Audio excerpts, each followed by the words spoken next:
Des années après être tombé nez à nez avec un engin étrange, Jim Penniston suit une hypnothérapie qui se heurte à un verrou mémoriel. Mais les séances font finalement apparaître qu'il a subi un deuxième interrogatoire, plus musclé, aux mains de l'OSI. Je ne me souvenais pas qu'il m'était arrivé une chose pareille à l'OSI. L'OSI veut en savoir plus sur la nuit du 25 décembre 1980. La seule chose dont je ne pouvais pas me rappeler, c'était les 45 minutes passées en forêt. Sous hypnose, je passais directement à l'arrivée à la tour d'Eastgate. On dirait une écriture, mais illisible.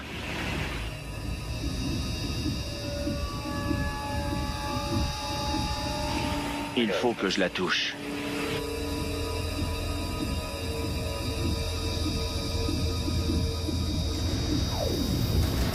À ce moment-là, que se passe-t-il? Je vois l'engin. Une lumière blanche.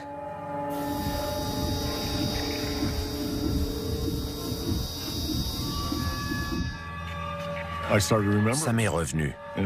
D'abord des petits bouts, puis des plus gros, et finalement l'histoire complète.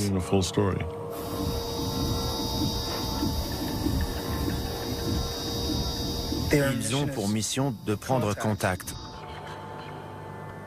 avec nous.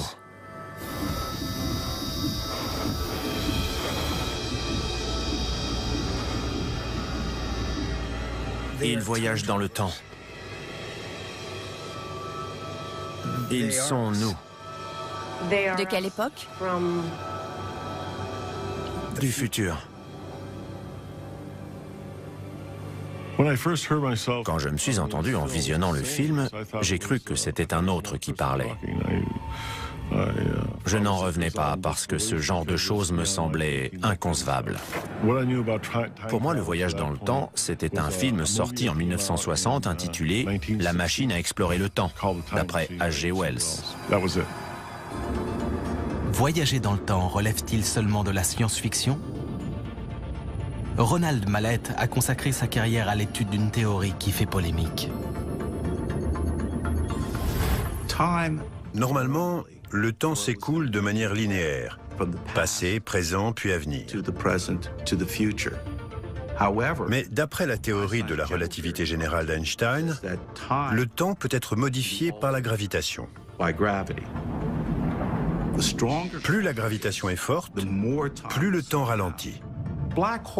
On peut considérer les trous noirs comme des machines naturelles permettant de voyager dans le temps parce qu'ils provoquent une torsion phénoménale de l'espace et donc du temps.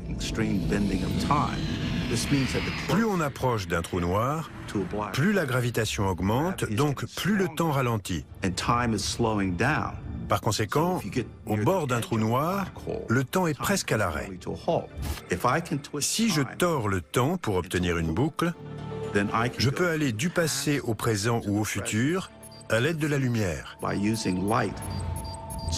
En se déplaçant, cette dernière déforme l'espace, ce qui entraîne une déformation du temps. Mais il est impossible de remonter au-delà du moment de la création de l'appareil qui permet de le faire, parce que c'est lui qui crée l'effet recherché. Je ne pensais pas qu'il était possible de voyager dans le temps. Mais je commence à me demander si c'est la seule explication. Sous hypnose, Jim Penniston exhume un autre souvenir. La lumière était constante, puis tout est devenu blanc. Je ne voyais plus que des 1 et des 0 qui sortaient. C'était dingue. Un code binaire. C'est sous hypnose que j'ai entendu ce mot pour la première fois. Quand on m'a posé la question « Qu'est-ce que vous voyez ?», j'ai répondu « Un code binaire ». Alexander Furworn est professeur d'informatique. Le binaire est un système qui permet de coder un langage. Les langues que nous parlons sont une sorte de code. On encode des idées sous la forme d'une langue. Le binaire permet de faire la même chose, mais d'une manière différente.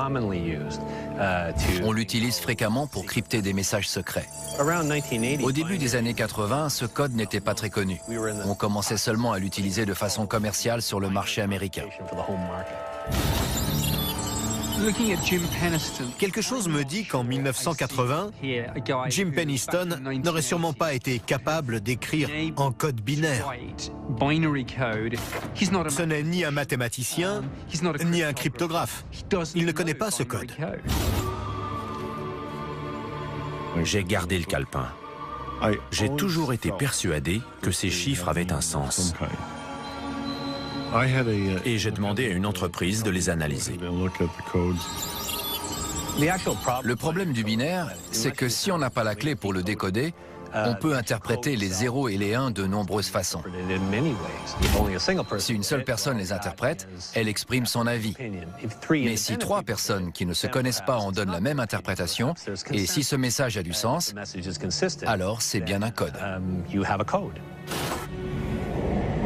J'ai envoyé le calepin à un expert en Australie et à un autre sur la côte est des États-Unis. Ils l'ont déchiffré chacun de leur côté. Et ils sont arrivés au même résultat. Surprise, c'était un message. Ils sont en voyage de découverte de l'humanité, d'après le code. Et d'autres analyses des 0 et des 1 donnent un résultat encore plus surprenant. Il y a 7 emplacements géographiques. On peut tout à fait exprimer la longitude et la latitude avec un code binaire. D'ailleurs, le GPS nous dit où on est grâce à un code binaire. Les 7 emplacements sont répartis tout autour du monde. Il y a un endroit dans le sud-ouest des États-Unis, Sedona, un autre en Amérique centrale, près de Belize, un autre en Amérique du Sud, près des géoglyphes de Nazca, un en Grèce, un en Égypte, un dans les montagnes de Chine, Et High Brazil, à l'ouest de la Grande-Bretagne. Ces lieux présentent une forte activité électromagnétique naturelle. Ces champs électromagnétiques pourraient être des points de passage vers d'autres dimensions.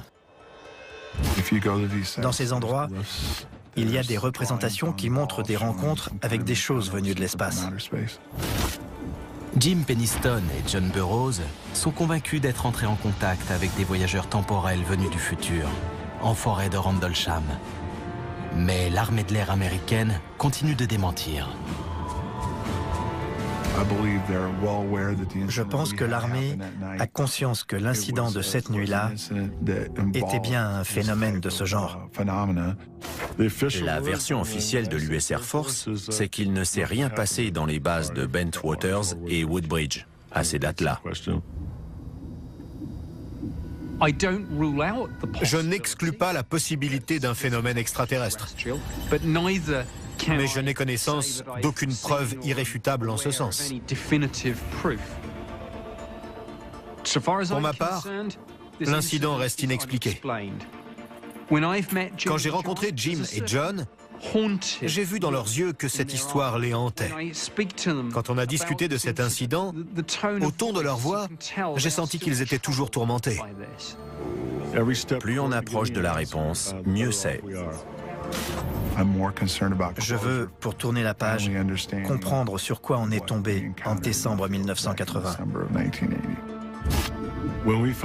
Quand on connaîtra enfin la réponse, notre participation à cet incident prendra fin. C'est tout.